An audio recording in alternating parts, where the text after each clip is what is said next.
So when using Community21 for neighbourhood planning, community-led planning of different types, either as a user or as a community leader, here are some of the features that the system offers to make this whole process a lot easier, more transparent, more inclusive. So you log into an account that you've set up for your community, and effectively this is your community planning page, and it has a whole range of different features that we've pulled together to make the whole process much more efficient for you. Here you'll see this is the name of the community. It takes you directly to your community because it understands where your postcode is from your login details, and immediately you can see there are a number of different features on the page here which relate to your specific community. So in this case, a survey is being run, and obviously that's what most people quite often just want direct access to, so it makes it very easy for you to access your survey. In this case I've actually done the survey, so I can see the results of the survey that I've participated in and that others have participated in. Another key element here is what we call the asset map. So as part of doing a neighbourhood or community plan, you might want to map all kinds of different assets, and the filters here show you what those different assets might be. So they might be designated areas, sites for development, community groups, elements relating to your economy, emergency planning, green spaces, and so on. But also there's this type of asset mapping we call treasure and trash, which allows you to think about what are the good things and the bad things in your community that you might want to change, and the good things that you might want to keep or even register as assets, and you can register assets on here too. So by clicking on any of these, you can isolate those key categories,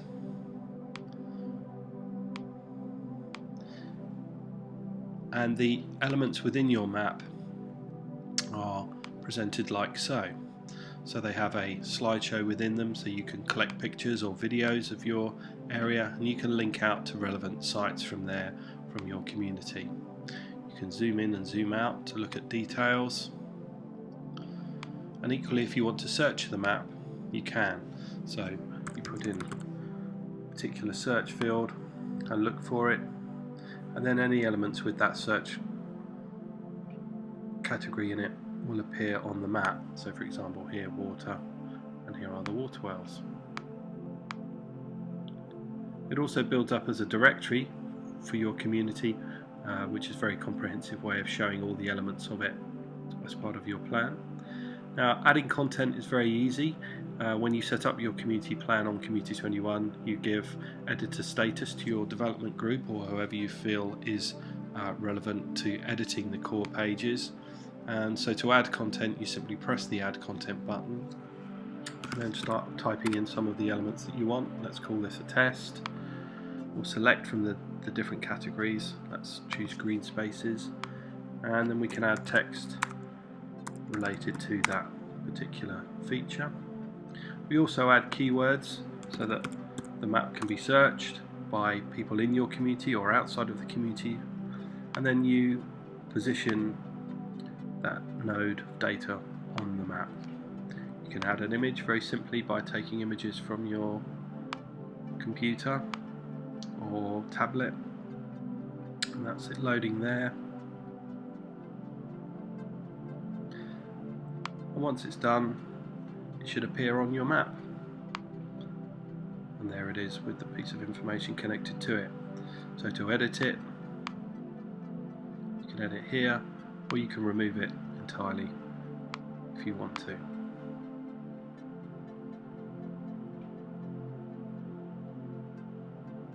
Now that piece of data is gone. So the map is a really engaging way to get people in your community engaged in figuring out what are the core elements of it, what gives it its identity, and it also links you to other communities in your area, and you can start to share information about the things that constitute those communities. So other elements of the community planning page, well, it can link you to your social networking and other sites within your community, bringing them all together and allowing people to access the survey and the community plan very easily. There is a comments board on here which you can switch on or switch off, which allows people to comment on the plan as it's evolving. And then there's a very easy step-by-step process of undertaking a community plan. There's a template within the system that helps you to build a very efficient planning process. Now, the templates can be made bespoke to your community, so you can handhold your community through a stage plan of the process, making it very accessible, very democratic, and very transparent, I suppose, most importantly. So these steps are predetermined by you. You can have as many or as few as you like. So if you're doing a neighbourhood plan, you might want 7 or 8 different steps to the process. If you're doing an energy plan or a food plan, you might want to have fewer than that. And what it means is that people who haven't been able to participate in some of the events that you may have run can look back and see what the aspects of the plan were. So you can really demonstrate where your engagement took place and include people in the process even if they weren't able to contribute to every part. So this element is called scoping your needs, and there's a little help button here which will help people to understand what exactly that means if they're not familiar with the terms. Here is a place where you can show at this stage, getting the community involved. So again, allowing people to the questionnaire or the survey results. Also, there's a printable version of the survey if people want to print it down from there, and you can run paper copies from the system survey tool as well. And here you can really demonstrate where your community is engaged in the process and really show that it's been a very democratic and inclusive process. Here there's responses to the survey, for example, and again the paper version is available there for download as a PDF. And then obviously the all-important element of describing what your plan is likely to be and including people on that. So you can process your PDFs of your plans, show pictures of what's being proposed, and really engage people in that whole process. And I suppose for this one, last and by no means least, is delivering those key actions. So here is a really good place for you to plot and map the different actions that you've taken so you and your community can share and celebrate those. There's a layer of kind of accountability then to really see as a community member what the community plan led to when you undertook your survey and when you participated, what of those actions have actually come about. And also then other communities can see what you've done and learn from the good work that you've done, and vice versa. So this community's developed an energy group, built a new website, recreational area, affordable housing, and a very exciting new village hall, as well as a wild area. So really great way to kind of show what your plan has led to and where it may even go next. So all of these tools are brought together in one place and that allow communities of all different types to kind of share in the information that you've developed, and you can learn from other communities.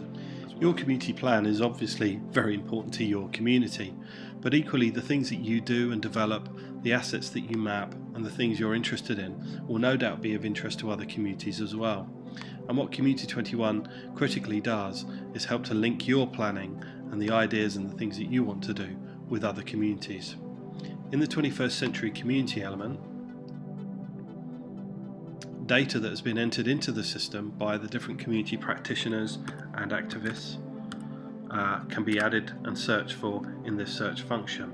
So if you put a search term into here, such as water, if you're interested in water conservation or water preservation projects, all of the communities that are in your area, located by geography, as it understands your postcode, are presented to you, so you can connect with other activists and other communities that are developing similar projects in your area and learn from one another. So it becomes a kind of community-to-community social network and peer-to-peer learning. Your community plan is obviously very important to your community, but equally the things that you do and develop, the assets that you map, and the things you're interested in will no doubt be of interest to other communities as well. And what Community21 critically does is help to link your planning and the ideas and the things that you want to do with other communities. In the 21st century community element, data that has been entered into the system by the different community practitioners and activists can be added and searched for in this search function. So if you put a search term into here, such as water, if you're interested in water conservation or water preservation projects, all of the communities that are in your area, located by geography, as it understands your postcode, are presented to you, so you can connect with other activists and other communities that are developing similar projects in your area and learn from one another. So it becomes a kind of community to community social network and peer to peer learning.